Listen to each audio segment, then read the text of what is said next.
discrimination clause needs to appear in front of the Board of Regents, and that's very important. From when I talked with the Board of Regents on issues very similar to this, they said they're in support, but they need to have a way to sell an idea like this to their constituents. They need students who are excited about and passionate about changing this non-discrimination clause to come to them and to present them unique ways to present the ideas to their constituents. We can sit up here and we can give you facts about what each state does and who we're going to model after, but the best idea, we think, is to go to the source and to talk to the regents and see what they think and where they're at. We talked to Jim McClure, who sits on the Board of Regents. We've had those conversations to ensure that we're representing all students. That's what's important here. Because at the end of the day, we want you. We want every student to be a part of this issue if you care about it. We need students, faculty, and staff to show why this is important to them in order for your voice to resonate with the regents. This is a call to action, and on the election, vote for the party that knows what it takes to get an issue like this done. Vote for Envision. Okay, any parties using the rebuttal? Start with Fusion. I do commend the call to action, and I would like to inform you all that in the form of our lovely candidate, Justin Shulhanik, it has to some extent been answered. Justin is very active with queer issues on this campus. He's talked extensively with different administrators across the campus, ranging from Dr. Franco, Dr. Alvarez, Pat Tetreault, and Craig Lennon. And he's already served at ASUN and has done a great job there, but he and we as a party understand that the key here, as Justin explains, is opening a long-term conversation, but actively pursuing that conversation to create that change. And we're committed to it. Anybody else? Okay, motion goes to Angel. Your next question. How specifically would you work towards getting equal partner benefits for same-sex faculty and staff on campus? Well, currently, for those of you who don't know, there are no equal partner benefits currently. I did talk to Greg Clayton, who's the risks and benefits manager here at the university, and he said that currently there is no room for that. Now, a little bit of history, back in the mid-90s and up until roughly 2001, 2002, there was a lot of strong dialogue on equal partner benefits between the Faculty Senate, the Board of Regents, and numerous administrators on campus. And since then, a lot of it has died down. It hasn't been something that's been actively pursued on campus. And in addition to this, the reason for it is simply because of the legal framework of the state. And so something that the Renew Party wants to do is simply open up that dialogue first and foremost. That discussion needs to come up again. The reason why I'm for the equal opportunity, the equal benefits for these same-sex partners is simple, and that is that there's a very shrinking group of universities in the United States that don't provide these kind of benefits.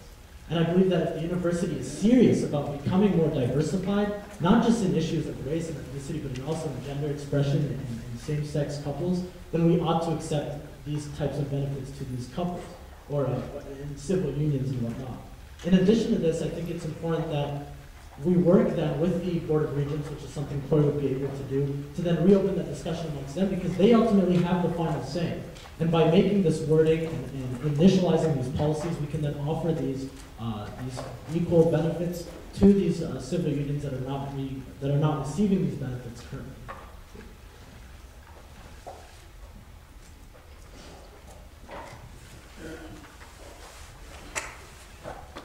Jamie and I, as bright-eyed freshmen, decided to take up this issue of Employee Plus One benefits.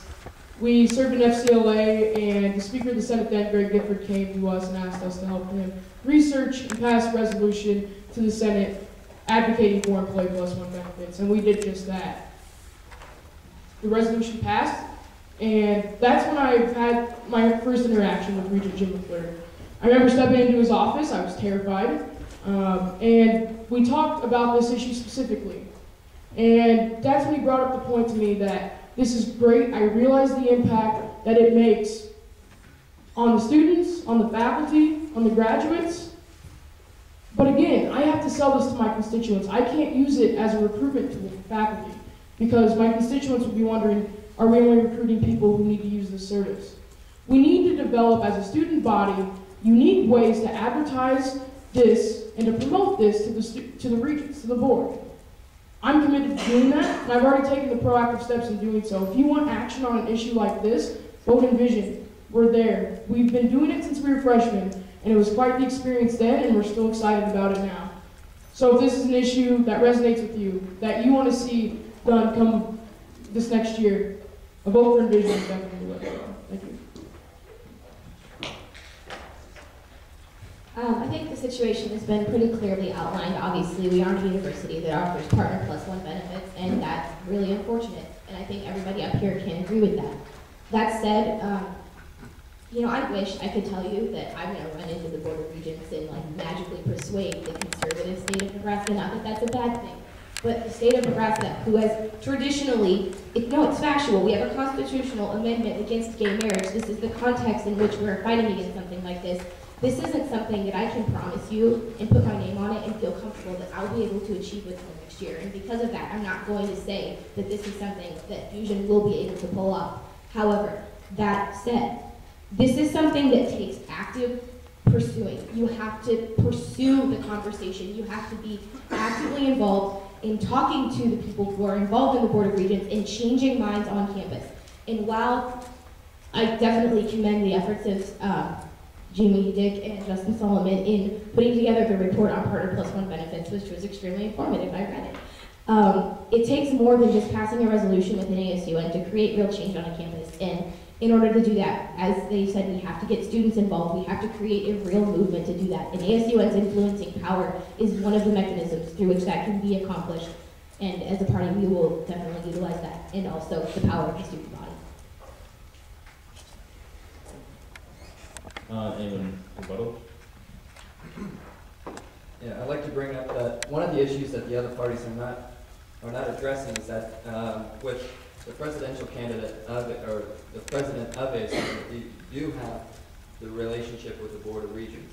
But what they have not brought up is the opening of a dialogue on this subject. When it died down back in 2002, and after that, I'd say the subject was pretty much non-existent.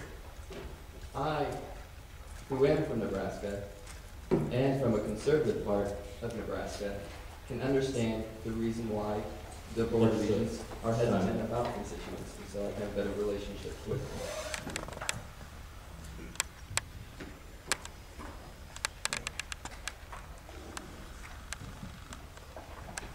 I agree that we should start an active discussion with the regents. And as student regent, if we're elected, I can honestly say I've already done that. We sit up here and we want to be proactive, and we are proactive. That's why I'm so excited about this party, and specifically this issue. I'm glad that the work that we've done helped enlighten some other groups, and I hope that, you know, whatever happens, we know that this is an issue that students are very, very excited about, and we are as well. And we'll make sure it's one of our top priorities. It's time. Yeah, I guess just to put a cap on it, I will say that Fusion is for an ASUN that won't back down, not implying that previous ASUNs have, but this is an issue that takes a certain amount of guts to put yourself out there and put your name on and put yourself behind.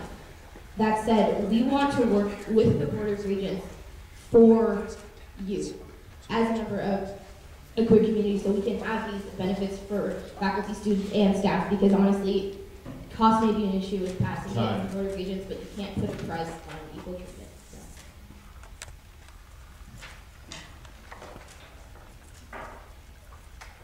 So. I believe Envision is the question. How would you go about providing gender-neutral bathrooms on campus?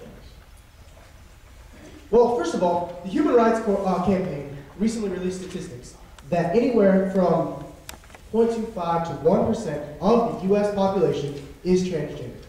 Applying that here to UNL's campus, that means that there are anywhere from 60 to 250 students on campus who are transgender. This returns us to one of our main points that we as Envision do. We are here to serve students, and we are here to serve all students, no matter how small that demographic may be. Envision is really dedicated to serving this minority interest specifically. Within recent years, senators have worked with UNL housing officials to help them understand why this need exists, and that it does exist. And it not only exists in residence halls, but it exists in every single building on campus. Currently, there are 20 gender-neutral bathrooms on City campus and 4 on East campus. The problem lies in the